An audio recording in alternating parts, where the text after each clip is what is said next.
Welcome to Windows on the World. Tonight we're going to be talking about how you are being steered. And guess what? The steering process is going to be expanded under the new government in the UK and of course around the world. You may want to look at a previous show that we did on this subject called Citizens Assemblies, End of Choice, which is basically summing up what it all means. And it was actually Extinction Rebellion who lobbied for citizens' assemblies in the UK. Citizens' assemblies are merely a way of gaining what they call group consensus. You will see this also in all of your local town council meetings. But this is a bit bigger because it actually impacts on every part of your life. You're going to be asked, or some people are going to be chosen to take part in these citizens' assemblies, which means you are steered into the already known and intended outcome. In other words, you have one choice, no choice. So, name of this show, Citizens Assemblies, Global Steering for All. So, did you know that all your rights of participation in your future have been taken away? Oh, I thought so. In that case, let's go back to bread and circuses. Only joking. We've got the annual Tommy Robinson Panto Party. We've got the Olympic opening ceremony. And we've got other distractions. Which one do you want? Well, if you want none of the above, that's fantastic. You must be a listener to Windows on the World. And for the last 15 years, while the cover stories have been the only talking point for both the corporate mainstream and corporate alternative news channels, we have been pointing out the real problems and how simple the actual solutions really are. However, this takes a bit of work and commitment, so even if it is listened to, the majority who hear it soon go back to distraction and trivia. Oh, I bet you know all about that, don't you? I hear people who are telling me this all the time, and I feel very sorry for them because, as you know, we've all lost a lot of people who we actually thought we could rely on. But that's life, as they say. So, as you are not in the majority, this, of course, does not apply to you, and you won't be going back to distraction and trivia. I'm absolutely sure of that. You are, though, in a tiny minority, unfortunately, and that minority has got smaller since the robotisation of even those who you thought were on board. And now we know that they weren't. Whether it's the last numpty or the latest numpty on YouTube or the growing number of New Age wafflers taking up their time, the people around you seem to fall for it, don't they? The result, of course, is, as we know, a more dumbed down world, and it can't get much more dumber than it is now, can it? ? Well, maybe it actually can. But as we know, civilization will rise again. So in the meantime, we might as well keep the mind engaged and get engaged locally. That has always been the focus of these types of shows. And look at the amount of stuff we cover. We cover a massive picture of stuff on these shows. And yet I still have to come back to this most basic type of steering which is going on. Because guess what? No one's talking about it. So if you want to know more about this, go to the show I mentioned, Citizens Assemblies equals End of Choice, and shows such as The Solution, A Real Alternative, Elephant in the Room, Community Steering, that was with David Curtin, that's on the homepage at windowsontheworld.net, Know the Enemy Within, Agents of Revolution, How to Oppose LTNs and Local Councils, Empower Your Community, another one's called Archons of Community, and the Communitarian Agenda, that's another one, Your Community of Communism, and the Fourth World. Take your pick from any of them, they all lead into each other and give you the bigger picture. And that's what these shows have always been about. So, you can also go back to the beginning, big society change agents. That's where it all started, about 2012, 2013. I started writing about all this stuff, and nothing has changed in the template of steering. And that's what we're going to be telling you about tonight and going into some more detail and giving you the bigger picture. But an archive on the website of all this and how the whole system works is actually wasted on the 99%.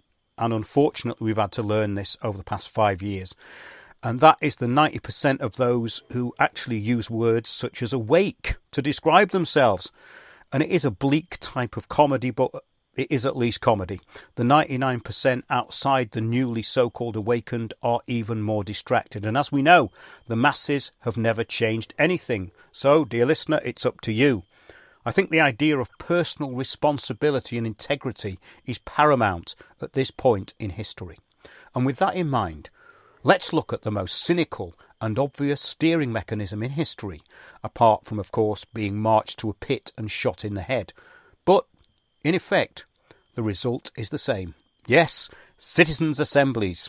It is your duty to expose this and also to make it so obvious to even the New Agers and common law Malcolms and the public in general that they get indignant about it. I wonder if they will. So, first of all, we're going to go to a website called gcacoalition.org. That's gcacoalition.org. There is now a coalition for global governance through Citizens Assemblies. It says, we are a coalition of organisations and governments placing citizens at the heart of global governance.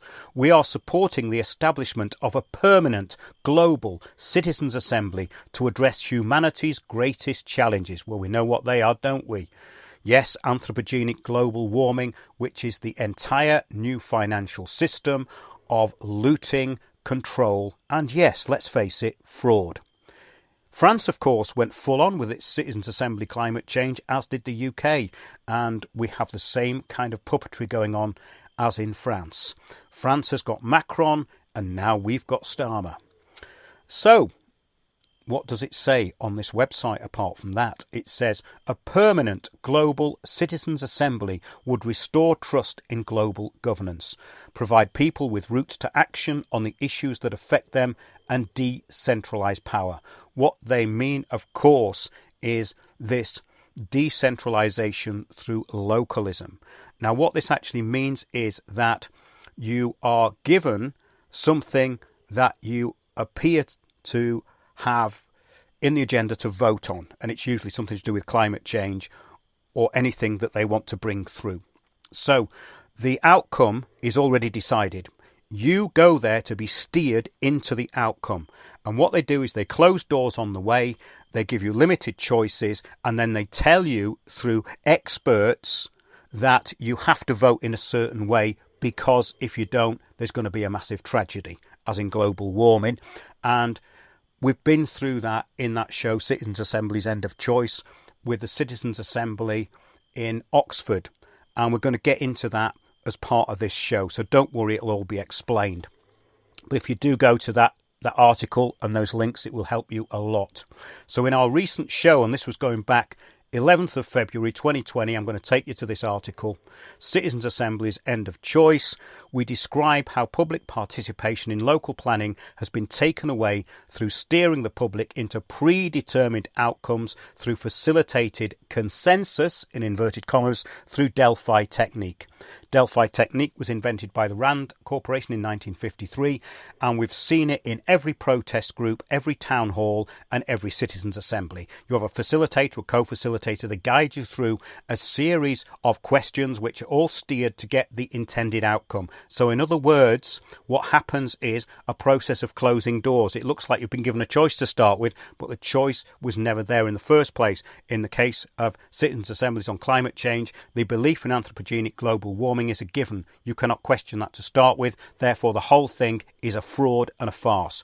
And the citizens' assemblies use Chatham House rules, which means that you can find out who was there, but not particularly what they said. The Oxford Assembly voted for retrofitting houses starting from £25,000 each. That's you. Everyone in the UK voted for this. Did you know that? No. Well, actually, you weren't told, because the people who attended that Citizens' Assembly agreed on your behalf. And that's what this is all about. 6 select committees decided on a George Soros-funded organisation to run the Citizens' Assemblies in the UK called Involve.org. Much more on them later. Involve were to be chosen, the chosen organisation to roll out the Citizens' Assemblies, which they duly did in the UK. And I've done several shows on this, and the info came in from the first Citizens' Assembly on climate change in Oxford. Now, let's remember, councils declared climate emergencies. They're using emergency law. That's the whole point of declaring a climate emergency, even though, of course, there wasn't one and there's no evidence for one. On what foundation evidence was a climate emergency declared? That's what you have to ask. Okay, so why not ask the experts on the panel? The Citizens Assemblies on climate change started with Oxford and will usher in draconian restrictions on private travel, the closing of streets to all traffic, along with retrofitting homes starting at £25,000. The expert panel consisted of lobbyists for mitigation and climate modeller Miles Allen from Oxford University, who is not an expert and was rebuked by a judge in a recent court case. That goes back to 2018. Miles Allen was basically exaggerating the amount of CO2 in the atmosphere through diagrams he showed in the court. The judge rebuked him on this and many other points. So Miles Allen is a climate modeller. He's not a climate scientist. He's not a climate expert, but he's the expert who's going to guide you into the already intended outcome, because guess what? The fingers in the pies are the ones who are directing you to go where you need to be directed to. So, some questions from the Oxford Citizens Assembly. It said, currently, national policy does not require that new homes are built to net zero standards. Should the government introduce this standard? The government has already legislated to end the sale of all petrol and diesel cars and vans by 2040. Should the ban on new petrol and diesel vehicles be brought forward to 2030? You see, they give you the intended outcome in the form of a question and you go yes, because you can't disagree. That's how it works. 3. If you are a homeowner, would you be prepared to retrofit your home and bear the costs? The average of £25,000 per house. Yes, no, don't know. Well, you all voted for it. I know you didn't know that. I'm here to give you the bad news, but in a way, you do need to know. The public are being psychologically steered into agreeing to what they would never have dreamed of agreeing to if they had not been brainwashed by climate change mitigation lobbyists. That was the Oxford Citizens Assembly on climate change. There was another one in Birmingham. They went round the country. This is an international movement now, and the Starmer regime in the UK is going to be using this on lots of issues. They've just put out a white paper on it. Within the first few days of Starmer getting in, a white paper has been produced on this. We're going to get into that. So, hope this is all making sense so far. And further shows on Citizens Assemblies. We have Citizens Assemblies, the Corporate Revolution, and UK Shamed into Stupidity. Now, those are very important shows. Citizens Assemblies, the Corporate Revolution, and UK Shamed into Stupidity. So please look them up and go to that article, Citizens Assemblies, End of Choice, at windowsontheworld.net. So, as we know, the livability agenda was rolled out in Oxford, and at the head of it was change agent Clyde Lokes, who actually implemented Mini Holland in Waltham Forest, which was the first of the implementations of sustainable development to get rid of cars and close roads. And then he was moved to Oxford, and they just changed the name of it, livability. That's what they do with sustainable development plans. They change the names of them. And since 2014, 2015, I've seen numerous name changes. All the same things being implemented, but under different names. The implementation of this agenda in Waltham Forest was very unpopular, and now Walthamstow Deputy Council leader Clyde Lokes, who was the front puppet for implementation of Mini Holland in Waltham Forest, was chosen to front the same agenda in Oxford under its new brand, Livability. So the council made videos on this that was where I said everyone should show their dislike by pressing the button on YouTube. What they did then was made the videos private. They then removed the videos. They do not want any public participation. And this is the whole of the devolution agenda. Your local council is going to have more and more power over your day-to-day life. So it's gone from central government to local government. But when they need to defer something away, they will go back and say it's central government. Do not be fooled. It's all devolution. Unitary councils, these councils making up these huge areas now. I was talking about it 8-9 years ago. It's way ahead. So even dumbed down mainstream publications like Spiked, for instance, could also see through the steering process of Citizens Assemblies. Now, this article is linked to that Citizens Assemblies end of choice, so do take a look at that. It says in this article, there's nothing democratic about this climate assembly. This is a cynical attempt to lend a democratic gloss to eco-austerity. Watching the proceedings of the first assembly, it became clear very quickly that the process is rigged in favour of the environmentalist agenda. Expert after expert, each echoing the same message, made his or her presentation to the assembly. This was followed by a rapid question and answer session in which the assembled were told what's what by said experts. It didn't look much like a democratic debate. It looked like instruction. Well, actually, Spiked, it's worse than that. They are merely driving you into the intended outcome. Anyone who opposes it is marginalised, ridiculed, or worse. And that is when the so-called dragons come in. They're there to shut you down. All the protest groups, such as Extinction Rebellion from Occupy onwards, used this Soros-backed technique. Yes, George Soros backed Involve, which is the organisation that rolled this out. As this show goes on, you're going to learn more and more about this. However, this article carries on. It says, these shortcomings should not be a surprise, however, given the Climate Assembly's origins. Initially advocated by Extinction Rebellion, the Climate Assembly was eventually set up last year by 6 House of Commons select committees in partnership with several third sector organisations. Remember that? Third sector organisations and NGOs and charities enforce this stuff through a spider's web of subversion. And I'm not underestimating what they're doing, and I'm not being sort of radical in what I'm saying. I'm being quite conservative. It carries on. None of these organisations has a democratic mandate, but they do all have a commitment to promoting the green agenda, which is much worse than a green agenda. This is a globalist agenda of control on every aspect of your life. Do you want it? No. So, when you find out how and what to do about this, you can take back power locally. And we've been saying that for a long time. Next, the propaganda piece in The Guardian.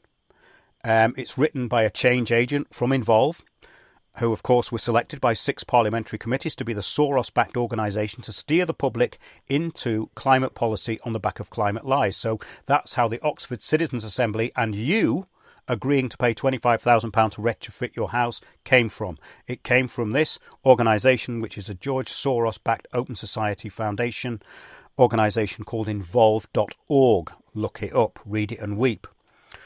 So it says in this article from The Guardian written by a change agent from Involve and another organisation, which we'll get into, it says, today, alongside lead partners Demos, we've published our Citizens White Paper. Now, this article that I'm going to be talking about is going to come up next. I'm going to go into this first because I think it's actually more important. So let's just take you in to what the government are actually saying on their Citizens Assemblies White Paper. It's the Citizens White Paper. So let's just get to that first.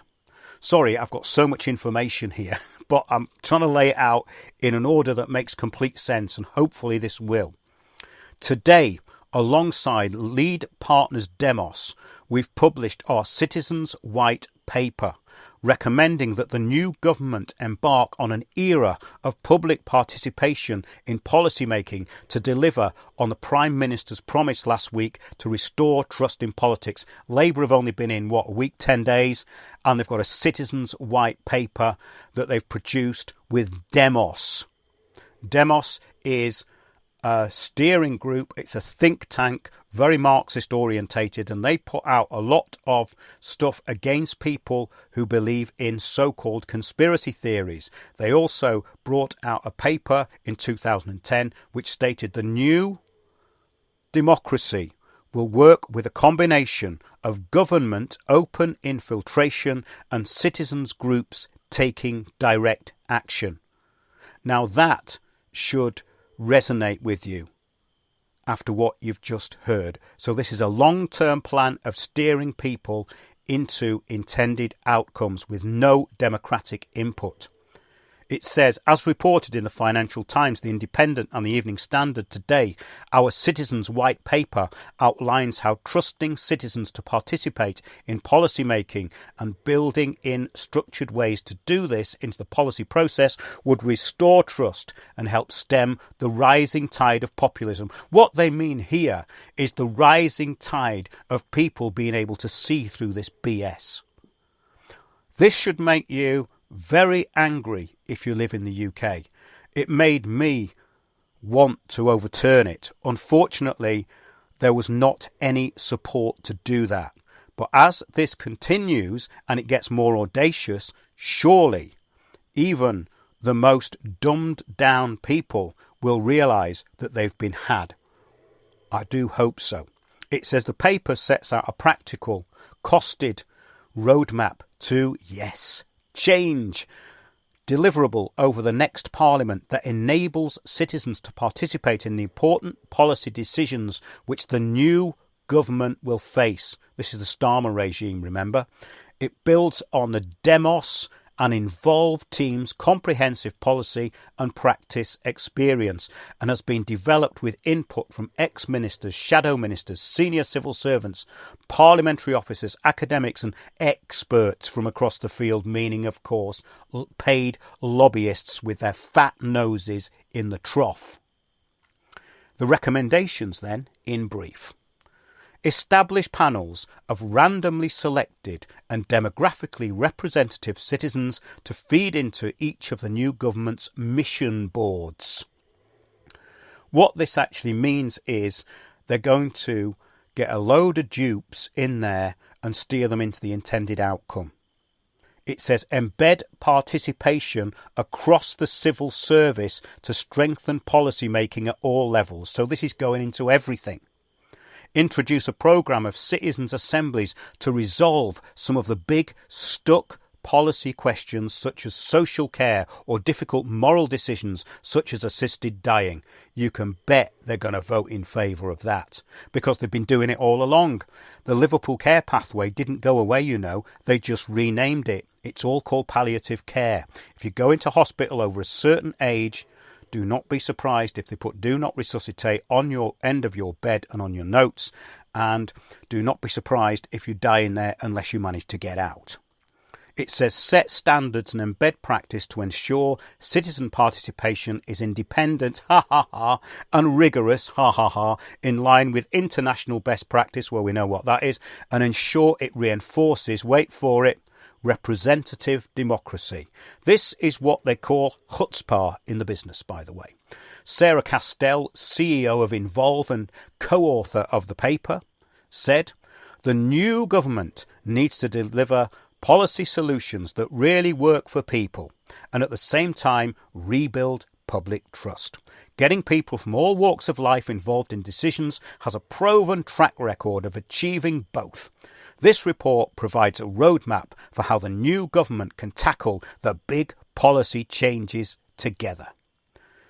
OK, Miriam Levine, Director of Participatory Programmes at Demos and co-author of the Citizens White Paper, highlighted the urgent need for these reforms. She says, our political system isn't equipped to deal with the challenges we face, nor the threat of populism. Are you getting fed up yet? Good. Populism, of course, means something that's popular. It means policies that people like. It means things that people are drawn to. And now, of course, it's the enemy. So, this change agent says we need a new layer of participation. What they mean is a new layer and layer and layer of basically opaque non-involvement of the public, masquerading as, of course, the new democracy. We need a new layer of participation embedded at the heart of our political system to renew our democracy. Oh, this is incredible. So the paper also reveals public enthusiasm, it says, for participation, with 63% of you expressing willingness to join the participatory policy-making exercises, notably surpassing the 52% turnout at the 2024 general election. Well, when you realise that Labour got in with, I think, less than 20% of the vote, what are they saying with these statistics? As they say, there's lies, damned lies, and statistics. And this is probably the latter. The Citizens' White Paper comes as the new government has outlined intentions to strengthen participation in policy making. The Secretary of State for Environment, Food and Rural Affairs has detailed plans to use customer panels to hold water company bosses to account. Meanwhile, Whitehall is preparing to advise ministers, recently launching a participatory methods forum to grow the expertise and capacity of the civil service. OK.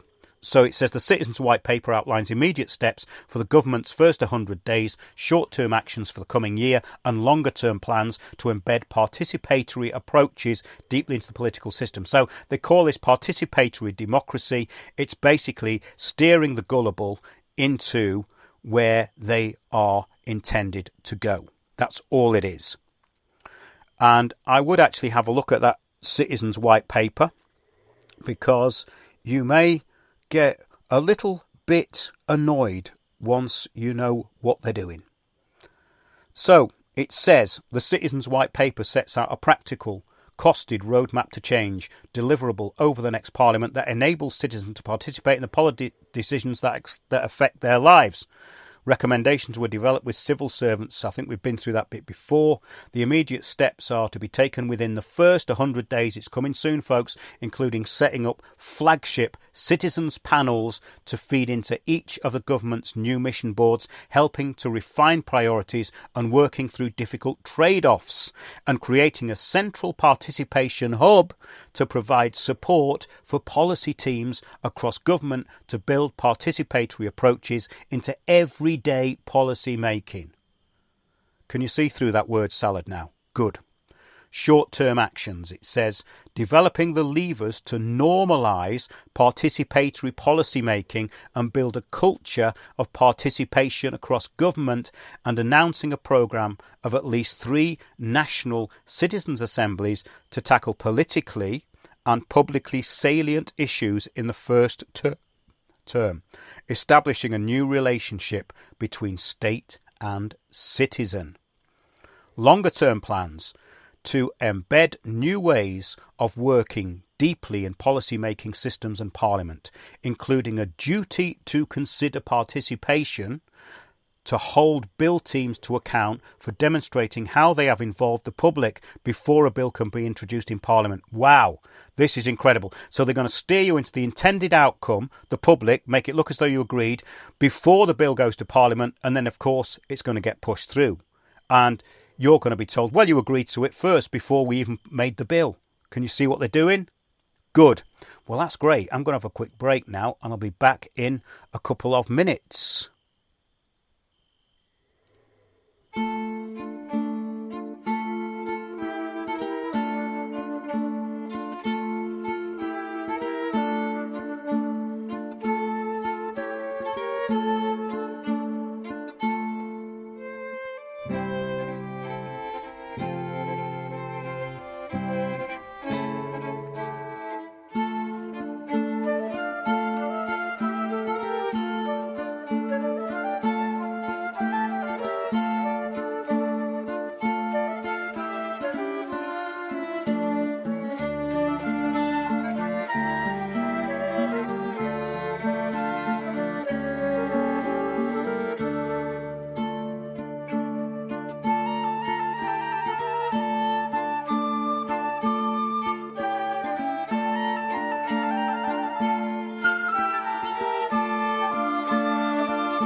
Welcome back to Windows on the World. And just before the break, we were talking about this new white paper. I hope you're taking this in. It's very, very simple. It's just the end of choice. And what they're going to do is they are going to have these citizens' assemblies and make it look as though you've agreed to what they're going to be bringing in through acts of parliament. So they're going to go back and say, well, the public agreed to it. This is the end of all public participation, which I think we've been warning about for about 15 years, but never mind. I still have enthusiasm for it. And do check out the archive. Check out those shows that we've mentioned. I will be doing a live stream on this, I think, because it's very important. And I just hope it gets out to the people who want to do something about it. So remember, this was all through Demos and Involve.org. Involve.org, of course, an Open Society Foundation project backed by them, and the Marxist think tank Demos, who also said the new democracy will work with a combination of open government infiltration and citizens group taking direct action. So now let's go to this article which I found in The Guardian about a week ago, and it's guardian.com, Citizens Assemblies, and it says Citizens Assemblies could work wonders for Labour and Britain, but only if they're more than a talking shop. Oh, they're much more than a talking shop, as we already know. So, as we know, that Involve.org is a big part of this. Change agent Richard Wilson of Involve.org and other organisations who's been involved with this from the start wrote this article. So this article was written by a lobbyist.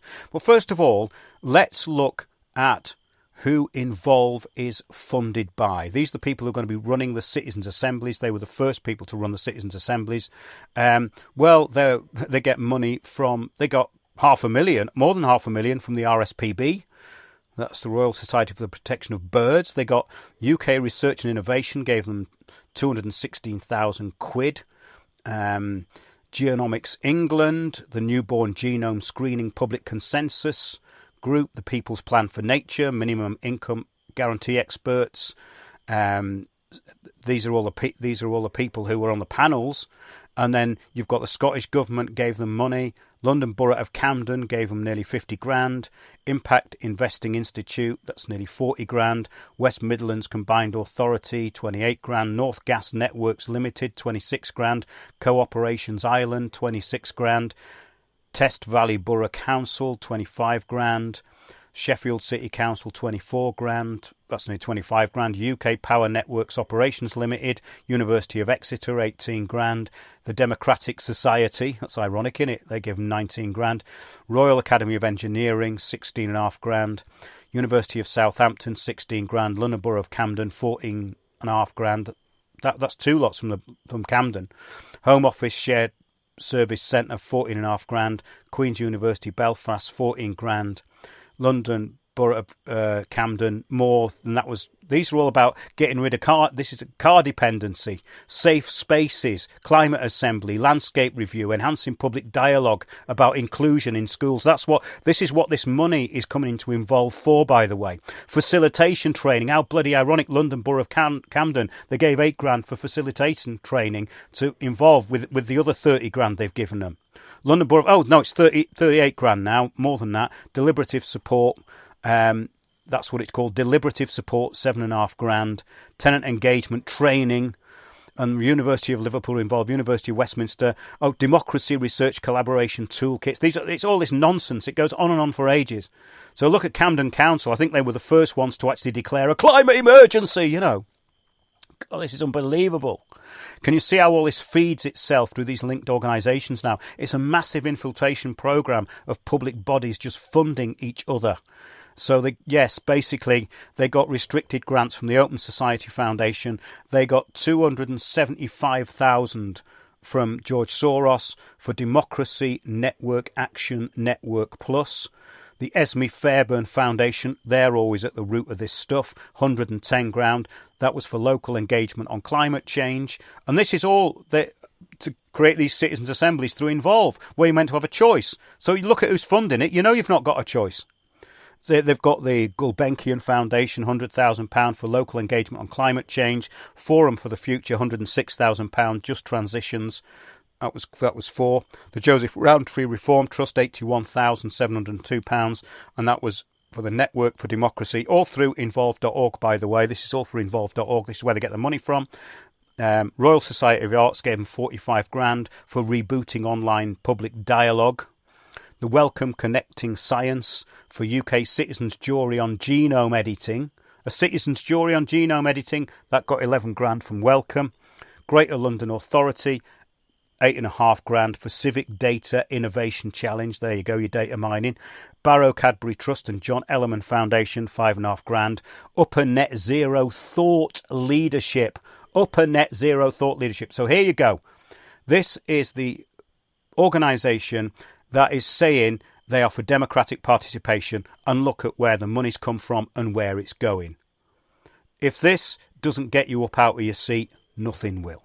So let's now go to another website. This Guardian propagandist, Richard Wilson, is associated with, and I think he's a leader within this organisation. It's called iswe.org. It's part of the global to local spiders web of organisations which, as we know by now, control the narrative.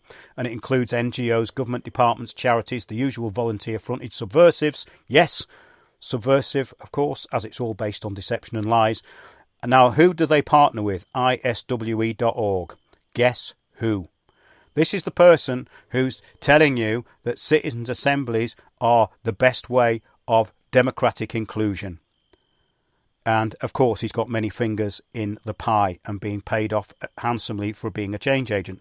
But the organisation he fronts partners with the UN, the World Health Organisation, the European Climate Foundation, the UK Government Cabinet Office, Oxford University, Joseph Rowntree Foundation, of course, Climate Emergency Collaboration Group, the Community Fund, the Local Trust, community organisers, check them out. They're everywhere. Sortition Foundation, that's another one that is part of this Citizens Assembly rollout. The Sortition Foundation. Look at their website and you'll see a picture of people, a whole load of people, and there's about 100 people there, and they're all on tables of 10 with a facilitator. That's what it's all about. So Climate 2025, the Wellcome Trust, Flat Pack Democracy, take a look at that. There are a load of people who became change agents in Frome who came out of Transition Towns, which was a sustainable development beginning of taking hold of the local narrative on climate change and climate policy and getting the councils to have more power through involvement with Transition Towns. Transition Towns were massive in the Mini Holland thing, by the way. The leader of Transition Towns became the go-to person by the Guardian, the Independent and all the other usual numpty steering newspapers for this thing that was being implemented in Waltham Forest that nobody wanted, for closing all the roads off. But he said everyone wanted it, of course. And he was the one who was running the Transition Towns in Waltham Forest. So there you go. And of course, we can't forget the Carnegie Endowment Fund. So his organisation, this Richard Wilson, is globalist backed. And it says our political systems are destabilising societies and the planet. That's what it says on iswe.org. Our political systems are destabilising societies and the planet. So in other words, they want an end to political systems. His website states, we develop new ways for people to lead local, national and global decision making. And one of their globalist-backed interferences in democracy is actually in Armenia. It's called the Future Armenian. It's a public initiative launched by Armenians and Friends of Armenia to create a common framework of understanding around the sustainable development of Armenia as a country and Armenia as a nation. He is a global leader type and helps run ISWE Foundation. That's the person we're talking about who wrote this Guardian article we're going to be getting onto. And so they're interfering in the sovereign nation of Armenia, which has been part of many other nations in the past. It's a very complicated history, Armenia. I don't want to get into it. But remember, we had the Armenian genocide. And 100,000 people recently were pushed out of Armenia. And there's a lot of globalist stuff going on there. That's why these parasites are in there too.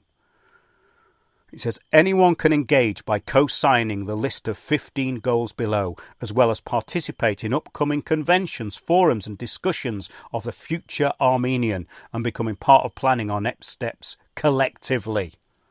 So what this is the Agenda 21 taking over of all land, all countries by corporations, favoured corporations and NGOs. It's dead simple, nothing to it. So it says the Convention of the Future Armenian took place on March the 10th to the 12th, 2023.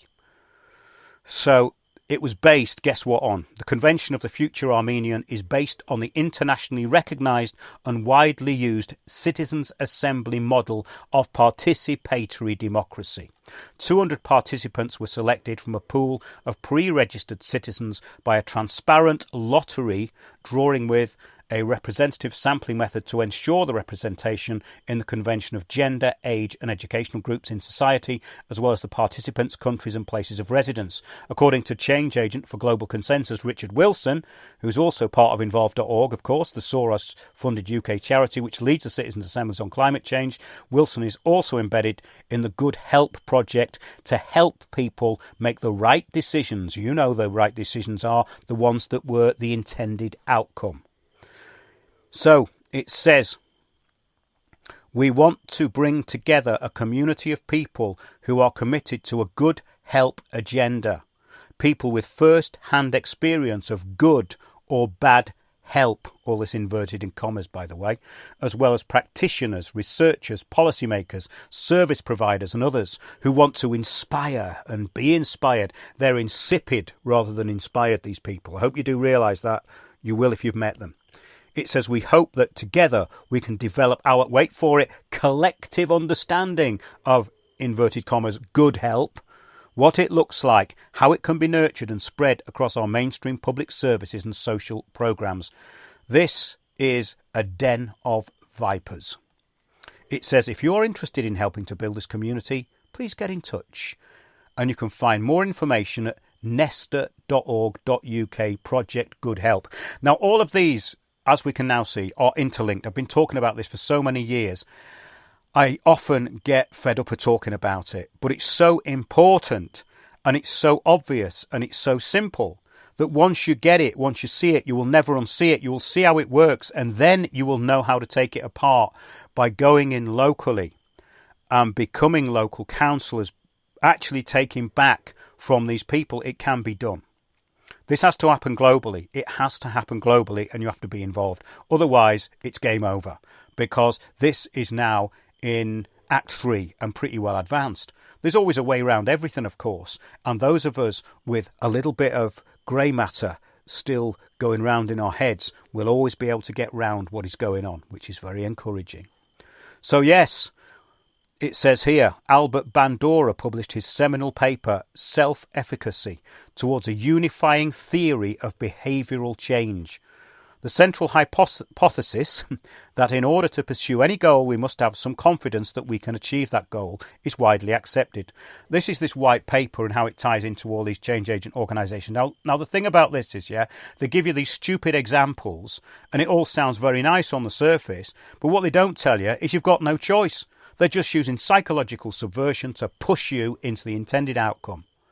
It says his theory gave birth to a major field of research on the role of self-efficacy. So what they do is they put you at the centre of it as though you're making the decision when the decision's been made for you. It's quite simple, nothing to it. He says, or what we refer to as confidence to act in areas as wide-ranging as parenting and substance abuse. Bandura's theory remains a fundamental principle of social psychology. And we explore programs that have put these principles into practice. So what you're dealing with is a load of mind-controlled, psychological steering numpties with no souls, no brain, but very audacious and well paid. And that's what you're up against. Let's now get to an article that goes into this change agent who we're talking about. And he's just one of them, by the way. I mean, once you see one, you'll see all the connections. Go on LinkedIn. That's where they all actually network on LinkedIn. It says they also partner with Flat Pack Democracy, another front-led, it's basically sustainable development front clones, and it was in Frome, who came out of local network steering group Transition Towns. They were the first to capture local consensus, or try to. It's now, of course, far advanced and also a major growth industry, as was, of course, predicted when climate change became the chosen driver after the Rio conference in '92. So there's another thing called Flat Pack Democracy, and this came out of Transition Towns. All of this just came up with one internet search, with one Guardian article. I knew most of the stuff that was behind it already, of course. But there's more and more of these organisations all the time.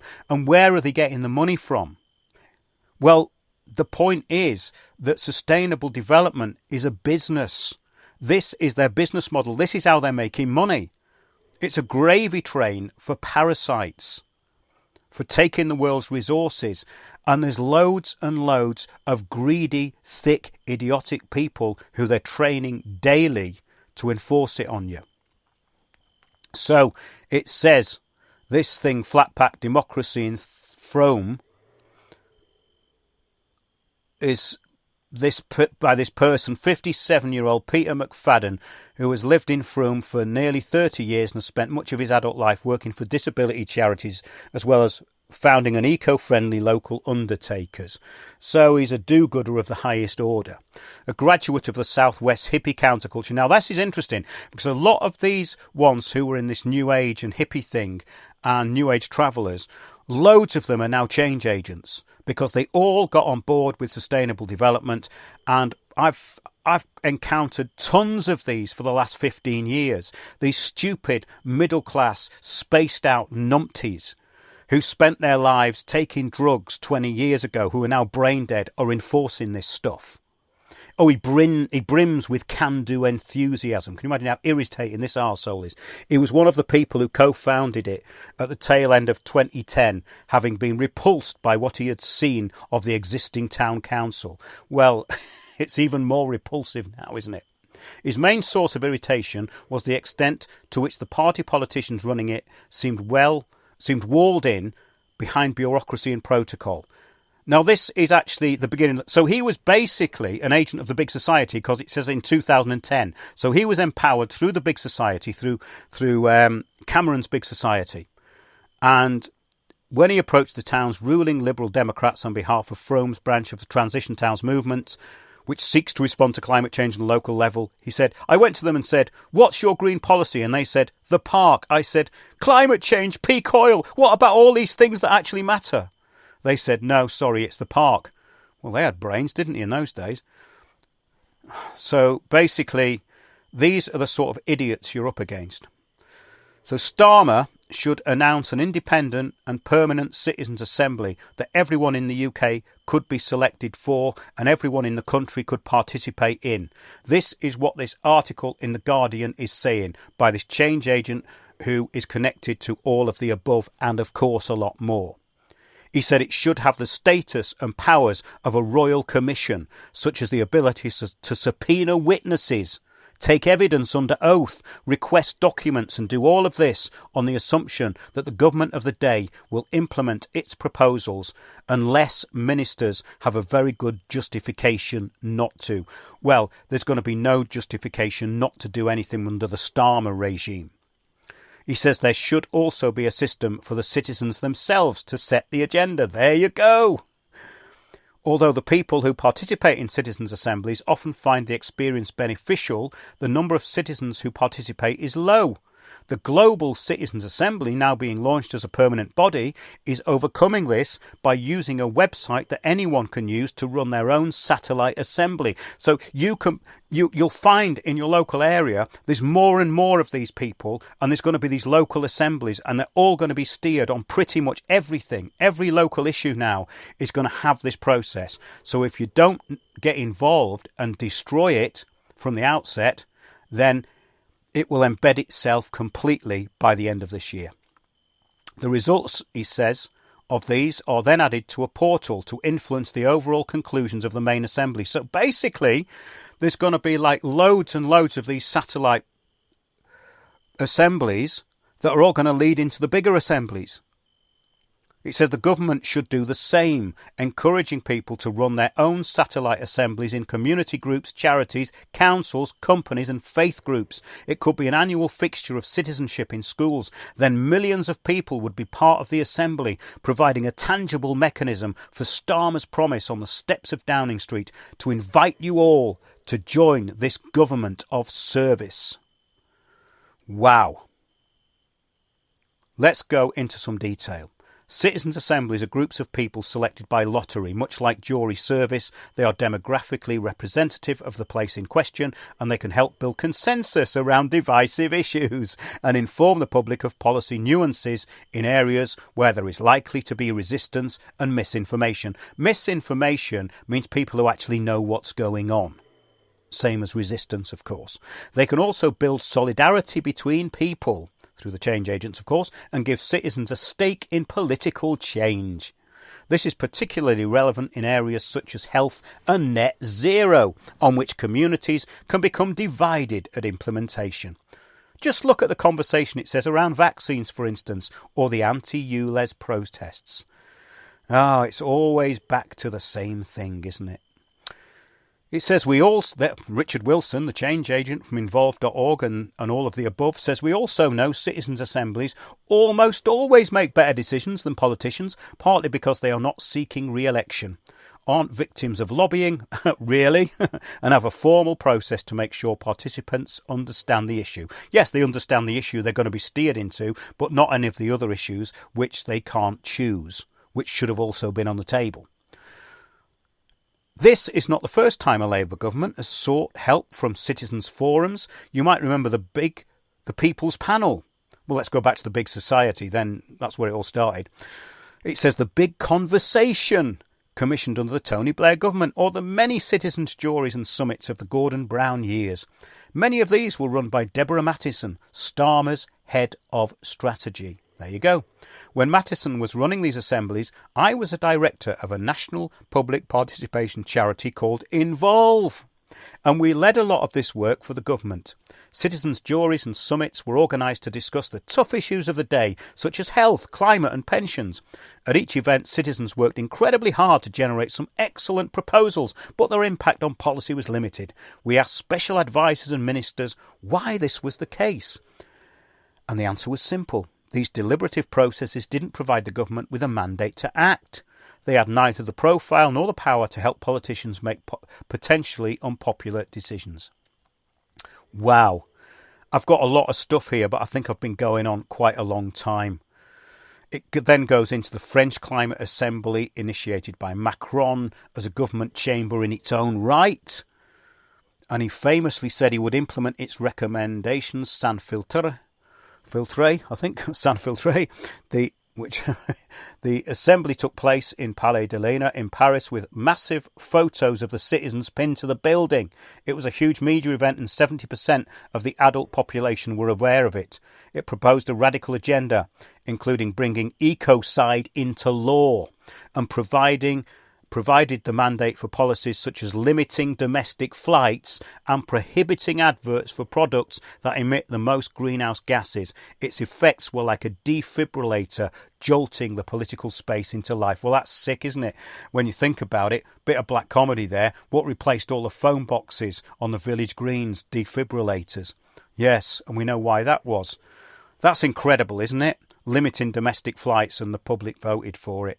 And the outcome was, we don't want to fly anywhere.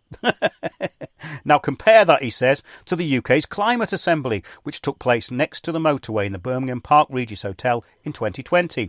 Despite having David Attenborough in attendance, Mayday, Mayday, Mayday, climate emergency. The event was barely noticed by the general public. Well, that's the idea. It was barely noticed by the general public, but every person in the United Kingdom has agreed to retrofit their house starting at 25 grand plus all the other crap they want to sell you, the heat pumps, etc.